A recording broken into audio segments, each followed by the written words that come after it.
Hello everyone. In this video, I'll guide you how to fix PlayStation Network sign-in failed issue on PlayStation 5 in a simple and quick way.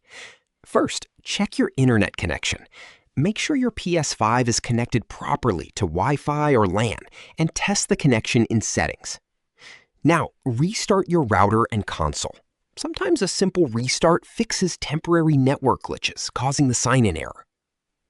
Next, go to Settings, then Network, and test Internet connection. If everything shows connected but still fails, try changing your DNS settings to Google DNS by entering 8.8.8.8 and 8.8.4.4.